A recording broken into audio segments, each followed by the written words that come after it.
And a good Tuesday, everyone. Welcome into It's Official, our weekly banter show from First Bet and Express Bet. I'm Jeremy Plonk alongside Jeff Siegel.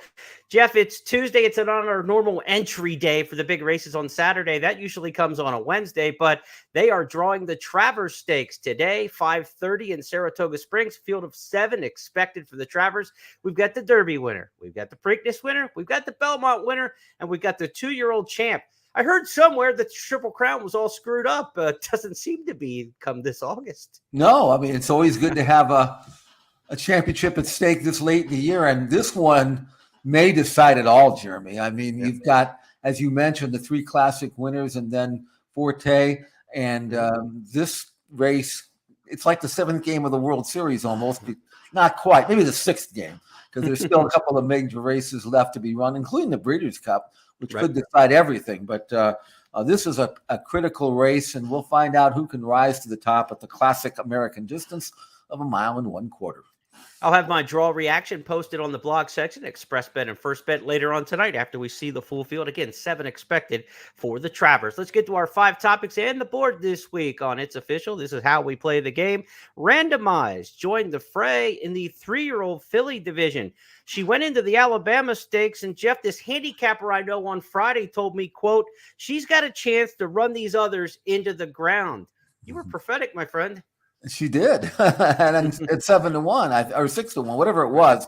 And as soon as she made the lead, which I thought she would, then I at least felt, okay, she's going to have her chance. And she's tough. We watched the video of her previous stakes races, and it looked like maybe on paper she was getting tired, but the video proved otherwise. She kept on going and galloped out full of run, and she did the same thing here. So now she does join the fray. She's got that major grade 1 win under her belt. That's not enough to make her a champion. She still has some work to do with Pretty Mischievous, the leader in the division. But at least she set the stage for having a chance in the second half of the year to maybe elevate. So very impressive victory for Randomize, and makes this championship, the title for this division, still up for grabs a little bit.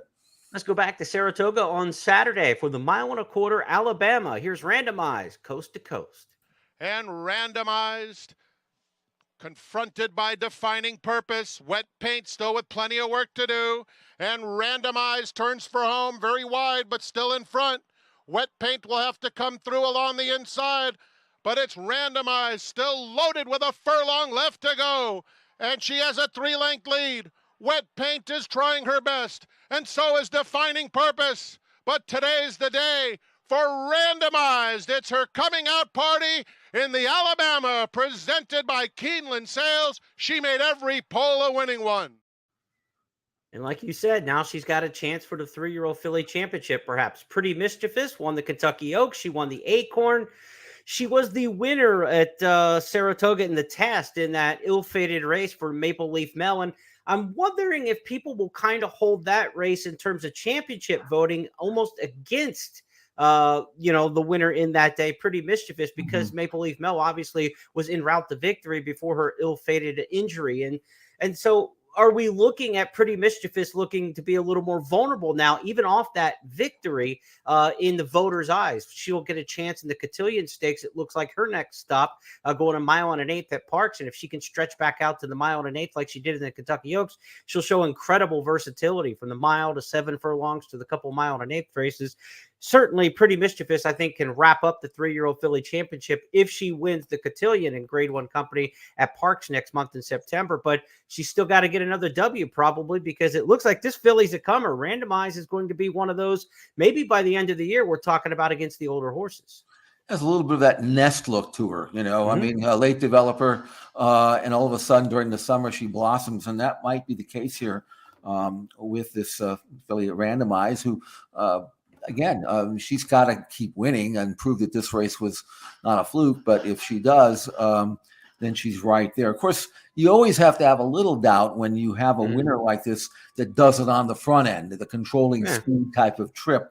You don't necessarily figure that she can do the same in a stalking or from a third or fourth position. She may have to prove that she can do that. But I can tell you this, if she does, then she really is on top of the heap. So anyway, it makes the division interesting. And then she'll be able to tackle the older fillies, right? And we'll scout them out on Friday in the Personal Ensign when that race comes up in Saratoga. Yeah, big field set Friday for the Breeders' Cup Distaff division in the Personal Ensign. Grade 1 $500,000 race, and three that we know each other very well: Secret Oath, Nest, and Clairiere. I mean, these are just three stalwarts in the Distaff division. None of them Hall of Fame type. It's not like we're looking at some of these horses who are, the Azaris, the Zinatas, but this is a high quality, consistent group of older fillies and mares in the Distaff division. And on any given day, it could be Secret Oath, Nest, or Clairiere getting the victory. And on Friday, it's the same kind of story there at Saratoga, Jeff. Whichever one of those is best on this given day can get the win. And then next time we just kind of re-rack them and queue it up again because they're good enough that they can take turns. Yeah, I watched them last time as we all did. And one thing that the edge that Nest has, that she does have more tactical speed than Clairiere. Right. She's always going to get in front of her early, and then the other one's going to have to come catch her. And Nest is not easy to catch, I can tell you that. I expect Nest to continue and win again and stamp her claim to the top spot in that division if she hasn't already done so. But it'll all kind of culminate with the Breeders' Cup Distaff, and hopefully they all make it there in one piece and in good form, and we'll have a great race at Santa Anita.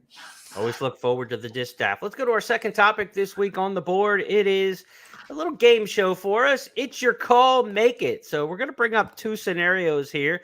One talking about the star filly Anisette, and the other talking about Hall of Fame jockey Javier Castellano and his recent decision. So we're going to do a little make your call. Let's go back to the Del Mar Oaks on Saturday first and see what all the buzz is about Anisette. She's been unbelievable since coming stateside for Leonard Powell, and she stretched out from a mile to a mile and an eighth and did it with a plum in the Del Mar Oaks. Anisette making headway now, only 5 off the leaders. They come to the top of the lane. Ruby now is the leader. Anisette goes for a run at the rail, and it's a dream run. And Anisette bursts through on the inside, takes the lead and kicks for home. And it's going to be Anisette, perfectly ridden by Umberto Rispoli, to win the Del Mar Oaks. Close then for second. Be Your Best. Impact Warrior was right there too. And then Ruby Nell.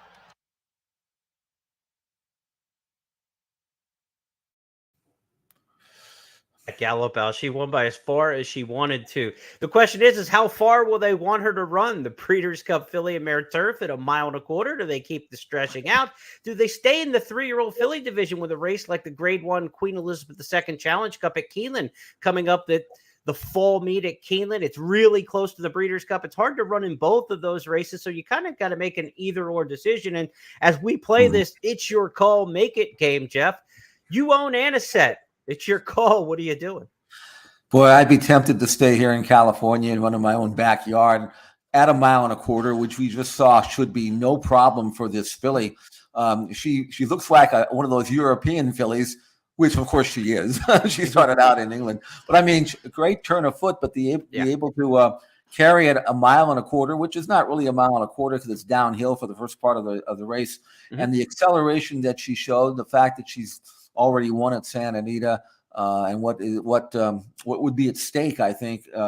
I would be tempted to stay here, but Leonard Powell, who trains her, says that no, he's always believed, and I certainly would not disagree with him here.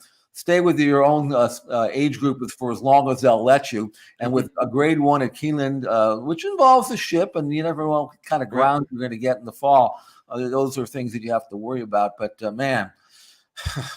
I don't know who's coming over.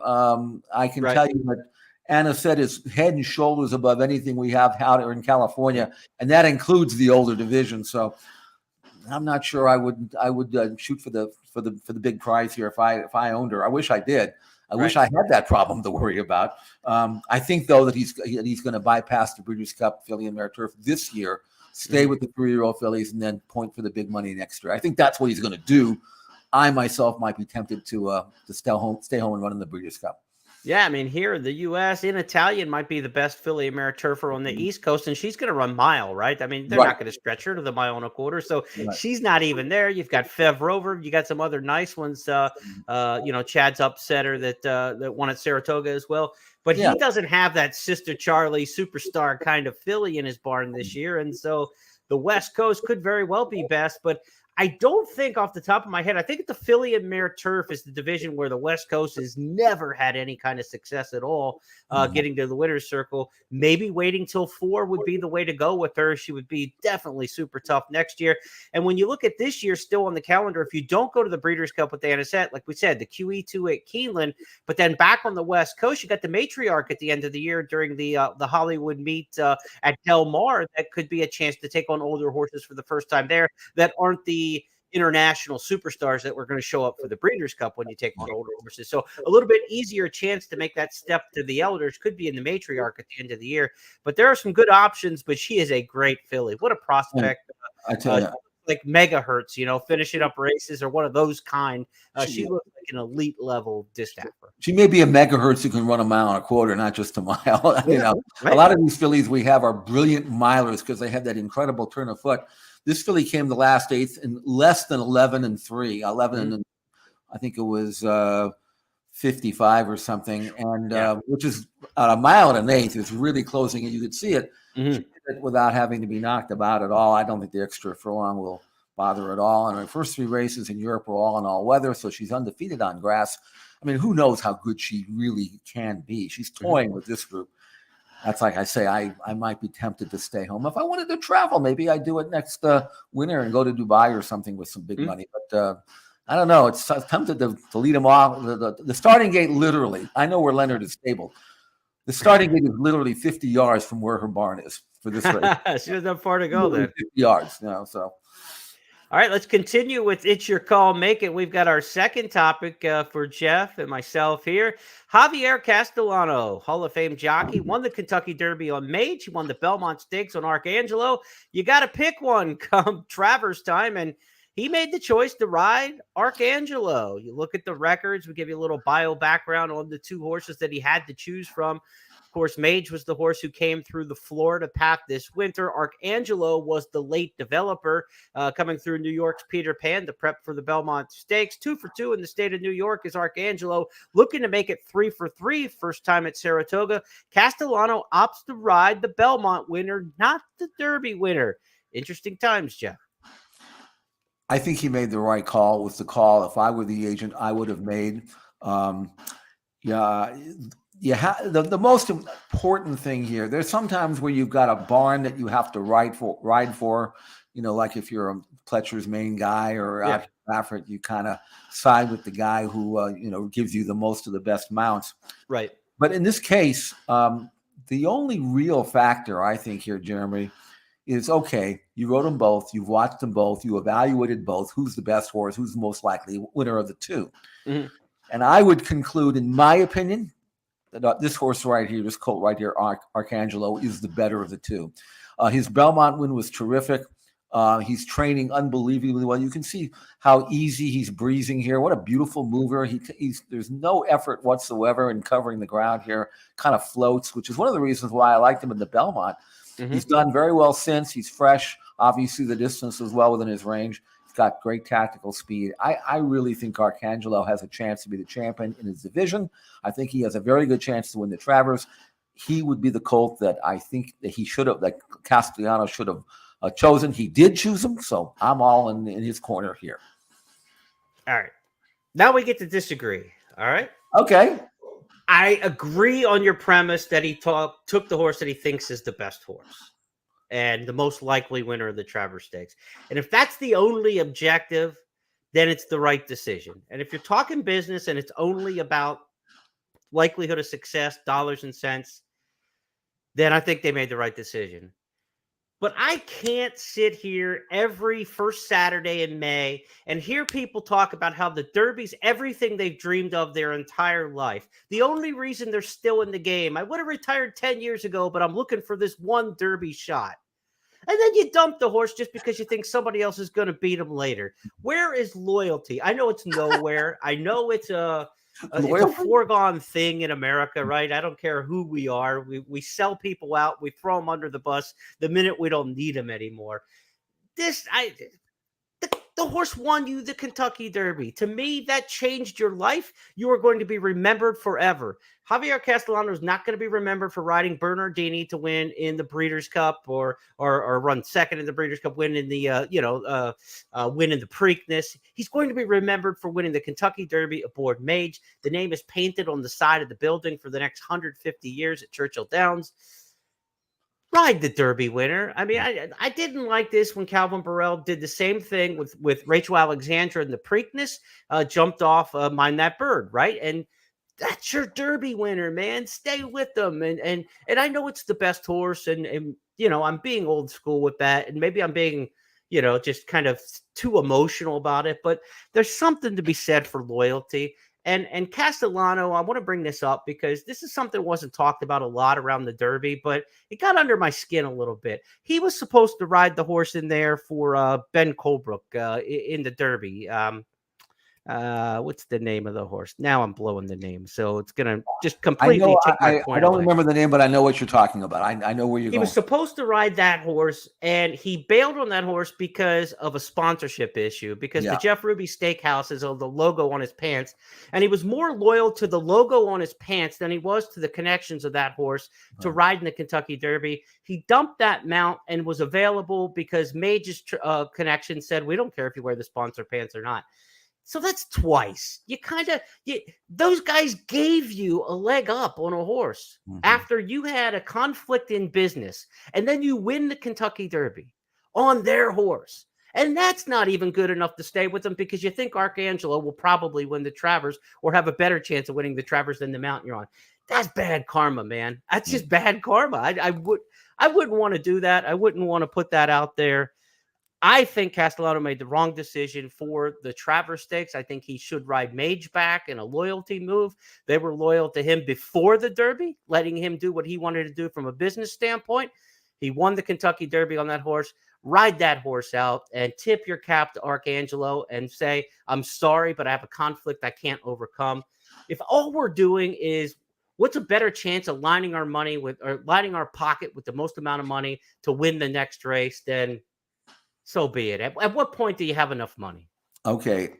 I understand where you're coming from, but the problem that I have is that trainer, if he could get Irene Ortiz or anybody else he thought would be better, that's where he would go. I mean, I've seen, Ronnie Franklin got dumped by Bud Delp because he could get Shoemaker. I mean, loyalty is not a one-way street. And I always tell my when I have to deal with agents or jockeys, I say, look, tell you what we'll do. If you can find a better mount than mine and you want to jump off, fine. You have my permission, no hard feelings. Take the better mount if you feel better for it. Yeah. However, if I can find a better jockey than you, then I might do the same. So let's not worry about loyalty. You do what's best for you. I understand that. I'll do what's best for me. What I understand it, the road goes both ways. And that way, neither one of us can get mad at the other. And so I get it. I mean, like you mentioned, you brought up Calvin Burrell. This was 2 weeks after he won the Derby, and someone said, "Who would you ride? Who would you rather ride, Mind That Bird or Rachel Alexandra?" And he said, "What are you nuts? I'm going to ride Rachel Alexandra." And it turned out to be a neck. So he wasn't that and right. He probably would have won with the other one. I agree. I know. He might have won the race. I understand, but I also understand it. So.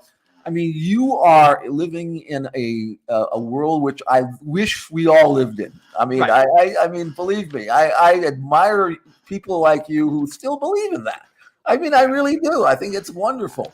I like the bowler who will stay with the team more than 3 years and not just take the next contract, right? Because you got millions of fans in a city. You got kids who look up to you, and you're just like, I can make more money with the Dodgers. I can make more money with the Astros.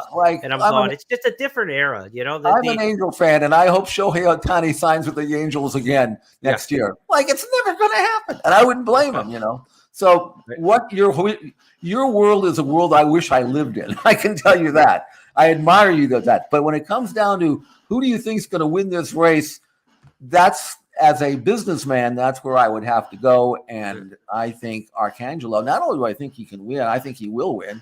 And I think he's going to end up the champion 3-year-old. So, but you know something? I'm glad we had the discussion because you're probably a better person than I am. I'm hardcore. No, I'm spiteful. I'm spiteful as hell. I'm wish spiteful I was as hell. old school. I hope Mage jerks a nod at him and wins by 5 now. Like, I'm vindictive, so there's no soft edges to my humbleness of wanting to do what's right. Now Fair I'm enough. vindictive about it, and I want to see it turned. The tables turned. If you're going to stab someone one direction, then hopefully the haymaker comes back on the other side. That's what I'm looking for. And look, that's what sports is all about. If somebody's going to get in the comments section here and light us up for you dumbass, why are you saying this and that about a horse and whatever?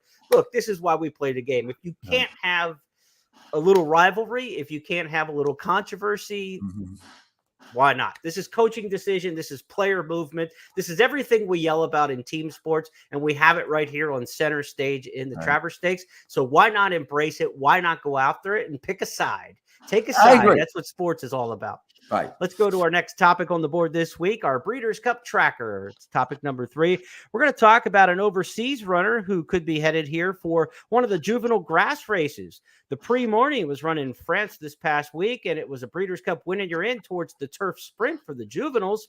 But maybe we'll see Van Dijk go a little bit farther. Here's his win. As they head down to the 200 and Ramatuelle goes on, pursued by Van Dijk. Here's River Tiber as well in the blue and orange, gaining in the closing stages but 2 lengths off the leaders. Ramatuelle, she still has the lead. Van Dijk is getting to her though.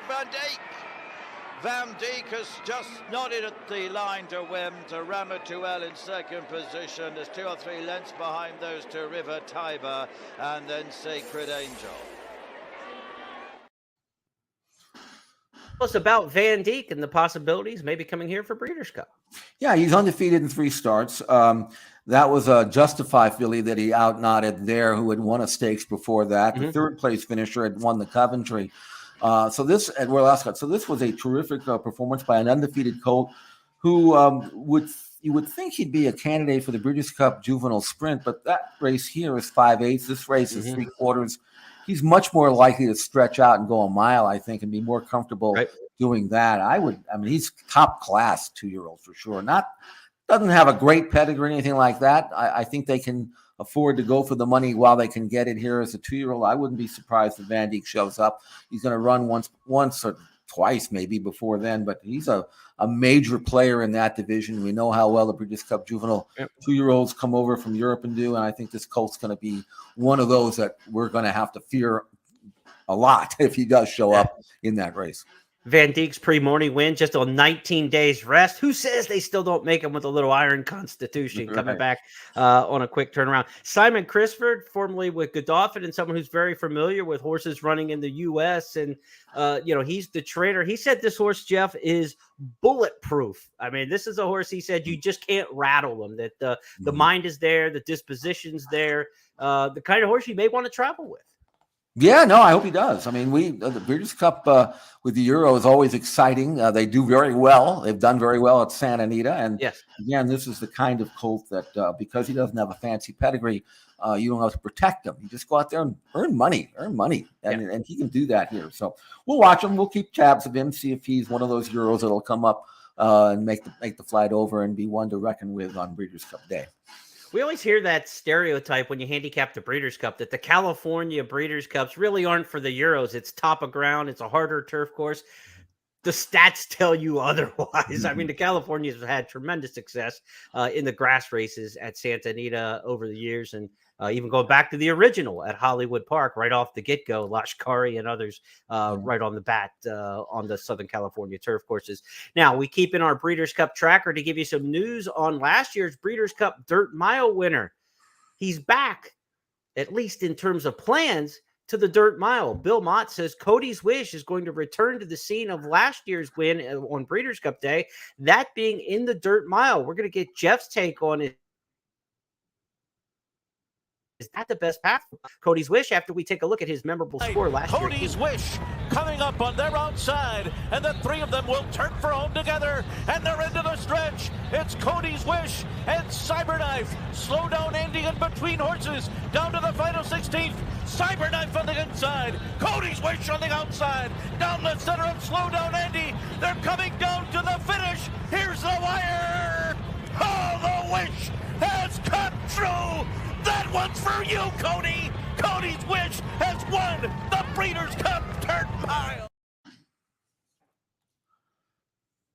But again, if Bill Mott gets his wish, the question with Cody's Wish has been, is he a sprinter? Is he a miler? Is he a router? They tried the Whitney Stakes at 1 1/8 to see if he could move forward to the Breeders' Cup Classic.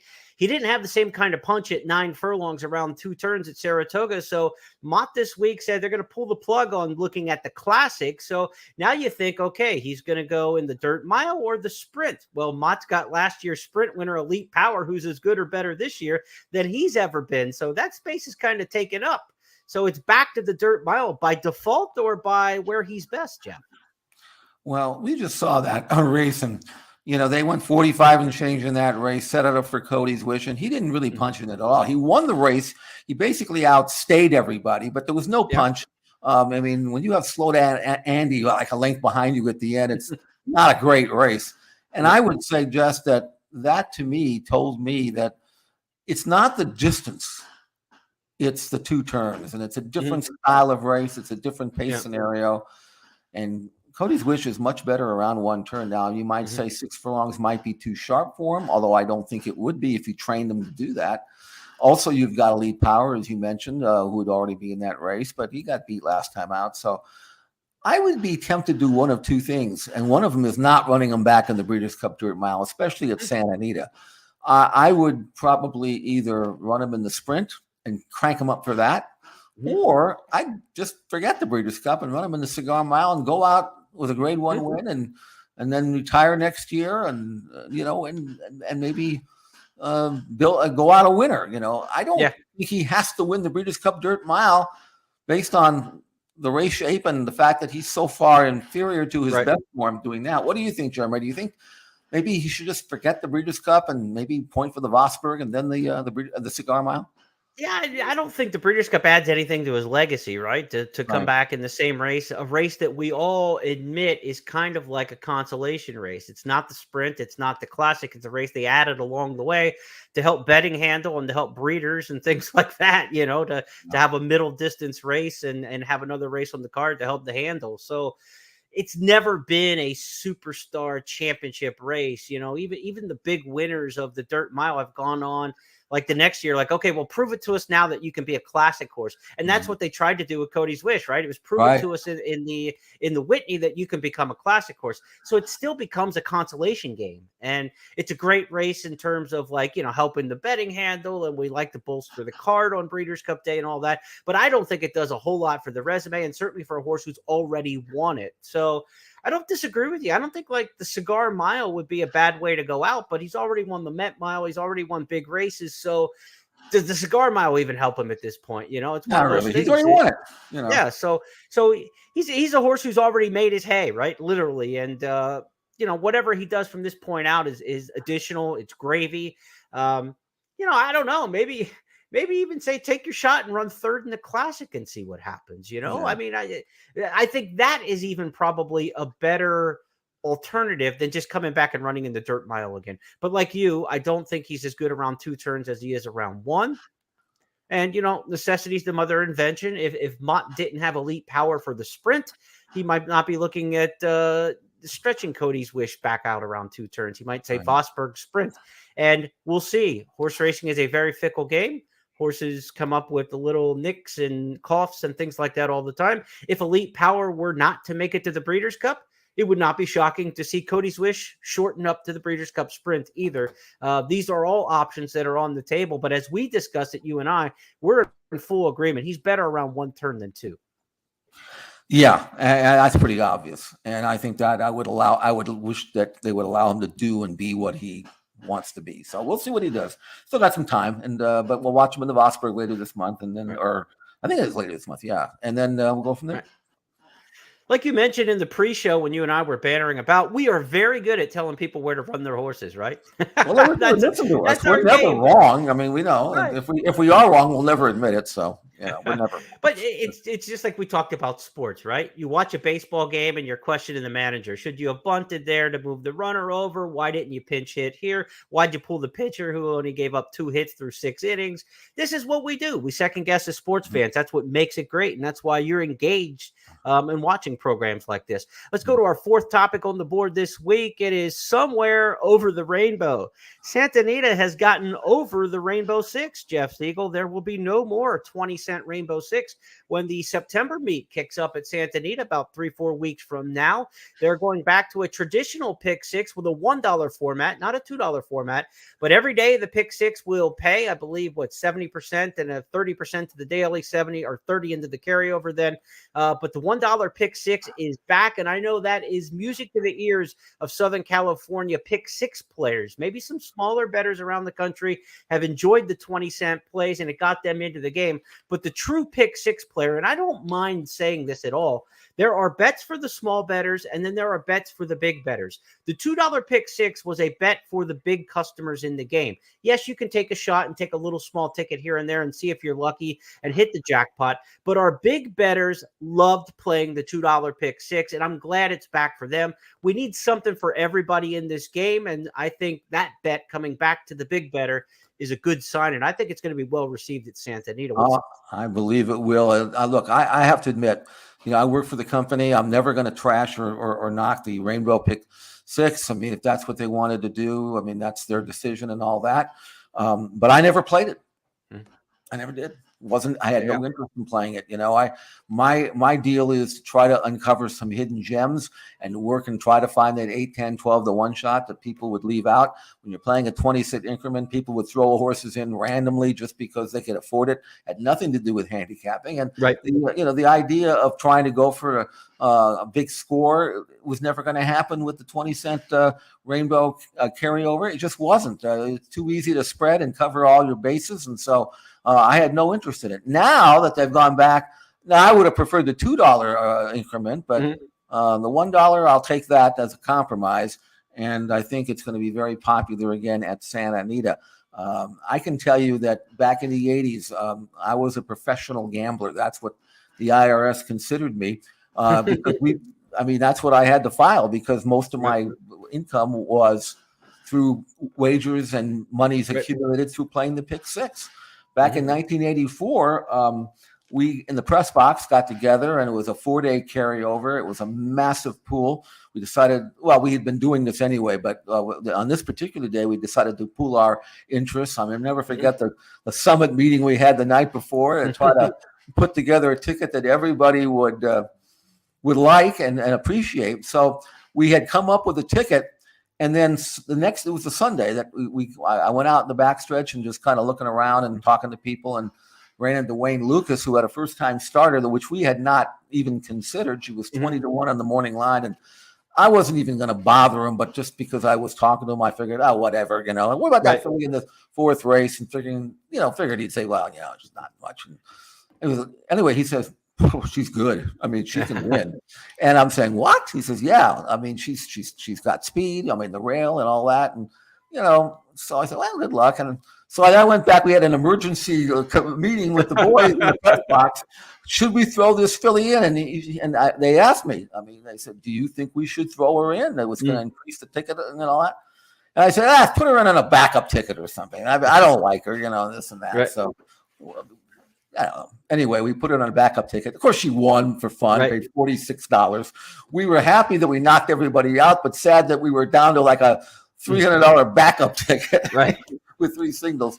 Anyway, the point of the story is that we hit all our singles. We actually hit the pick six.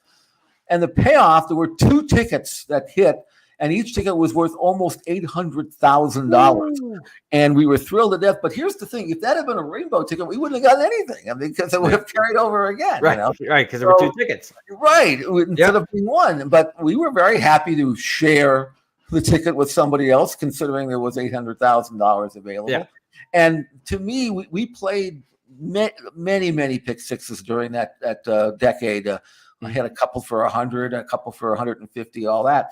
And those were the days where you could really change your life, Yeah. And then we had some edges that a lot of people didn't have. There were no workout reports. We had video of workouts that we shot ourselves. I mean, we were really professional. I mean, we really crushed it. But then after a while, you got this 20-cent thing. Is all that work was for nothing. So anyway, we're back in business, I hope. Anyway, the team's back together. You're gonna be snapping in the press box. The band will be back going for it again. It's we'll have our meetings and all that, and then it'll be fun again. And we don't have to win every day. If we win one decent sort of moderate hit once a month, that'll carry us through, and we'll be like everybody else who plays it. So I'm thrilled to death that they have done this, and so no more rainbow. I'm back in the game. All right, man. So now this is a different time. It's a different era. So if you're up for 800,000 again, you got my number, right? Just text me. All right, give me in on that. 4-day carryover. A 4-day carryover. We'll be back in business. We'll play maybe if we like it on the normal days, but when the carryover comes, you will be there. We'll be trying. I'll give you a ring if we really like it. All right. That's what I want to hear. Traditional Pick Six returns in September at Santa Anita. All right. Let's go to our fifth and final topic, as it is each and every edition of It's Official. We're looking for stars of tomorrow, horses who make a splash in the maiden ranks, maybe a first-time starter, maybe a horse who just has a breakout performance in the maiden or allowance ranks. We've got a twofer for you this week, so 2 for the price of 1. Let's start out with Candied, a winner at Saratoga on August the 20th. Todd Pletcher with the 2-year-old filly by Candy Rod. Coming from Candied, who's picking up momentum very nicely as Catherine Wheel comes through on the inside to take the lead. And they come to the 8th pole. Catherine Wheel in front has to hold off Candied, who continues to eat up the ground. These are the 2 to decide it. Catherine Wheel a length and a half. Candied on the outside second. Catherine Wheel fighting hard. Here comes Candied on the outside. Candied in the shadow of the wire. What do you make of Candied? Nice filly. I really like the runner-up there, first-time starter, Catherine Wheel. I thought she was going to win it, and took a really good filly to beat her. And so I was a little disappointed that we couldn't get that one home, but I was impressed with Candied, although she didn't change leads the length of the lane, and she's going to have to learn to switch over. But she also lost a ton of ground and still was able to come get a filly who was a good filly, first-time starter, but a good filly who's straight paint and got through inside and still beat her. And as a Candy ride, she should run along. So first-time starter going 3/4, very impressive in victory. I think she's a good filly. Candy, follow her. Todd Pletcher also trained the Dam. It was a stakes-winning New York bred, so knows the family pretty well there. The Candy Rides are always high on my list of likes. Been a big fan of Candy Ride for decades. All right, and now there's one where the fandom can also meet the analyst side of things, because Beholder, the legendary filly, had her 4th offspring to race this past weekend, Tamara at Del Mar, and she may be the best of the bunch so far. Hope Road leads it just over a length. Here comes Tamra now. And Tamra in the orange cap is hooked off the rail and comes to tackle. They turn for home now. And it is still Hope Road and Tamra head for head as they come to the 16th.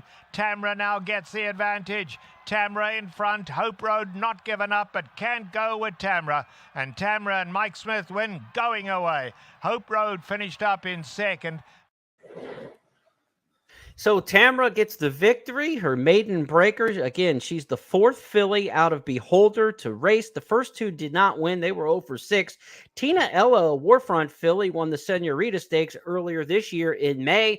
And now Tamra looks to have a big future. Alex Evers, the renowned photographer, was mentioning on Twitter about how much this one looks just like Mama.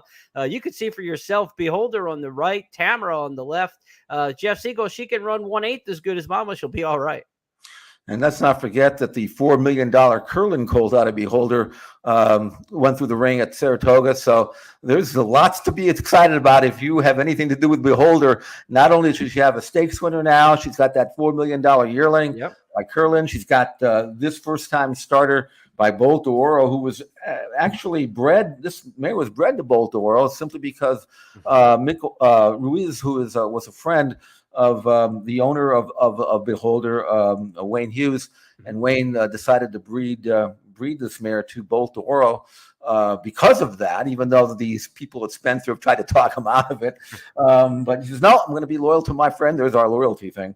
And see, it works, Jeff. This is right. what happens when you're loyal. You That's what happens. And you come up with a filly like Tamara. And by the way, we showed the stretch run here, but if you get a chance, go back and watch the entire race. Number one, she broke from the rail. The rail was horrible that day.